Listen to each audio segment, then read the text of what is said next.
उरणच्या गल्लीबोळात 20 वर्षीय यशस्वी शिंदेच्या हत्येने संतापाच्या लाटा उसळत आहे। 25 जुलै रोजी बेपत्ता झालेल्या यशस्वीचा 26 जुलै रोजी मध्यरात्री एका पेट्रोल पंपाजवळ झाडाझुडपात मृतदेह सापडला।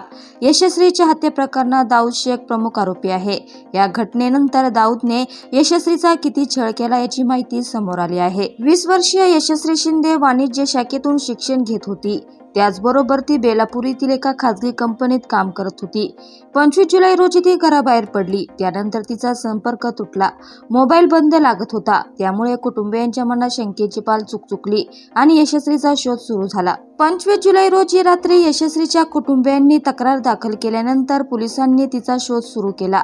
त्यानंतर शुक्रवारी रात्री उरण पोलीस ठाण्याच्या एका पथकाला कॉल आला। त्या कॉलनंतर पोलिसांनी कोटनाका परिसरातील घटनास्थळाकडे धाव घेतली। पोलीस घटनास्थळी गेले तेव्हा त्यांना दिसले की एका तरुणीचा मृतदेह रक्ताच्या थारोळ्यात पडलेला आहे। मृतदेहावर असंख्य जखमा झालेल्या होत्या। कुत्रे मृतदेहाचे लचके तोडत होते। कुत्र्यांनी मुलीचा चेहराही लचके तोडून विद्रूप केला होता। खांद्यावरील मांसही कुत्र्यांनी खाल्लं होतं। कमरेवर, पाठीवर, गुप्तांगावर चाकूचे वार केलेले होते। मृतदेहाची ओळख पटवण्यासाठी यशस्वीच्या आईवडिलांना बोलवण्यात आले।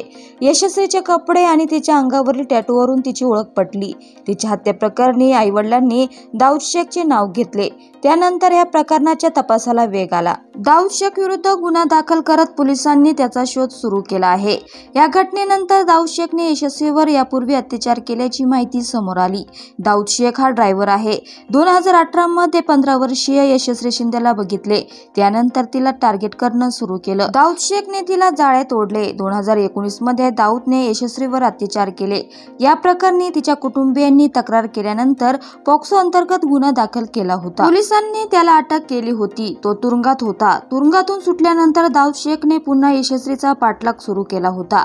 दाऊद तिला कॉल करायचा। त्यानंतर 26 जुलै रोजी यशस्वी शिंदेचा मृतदेह सापडला।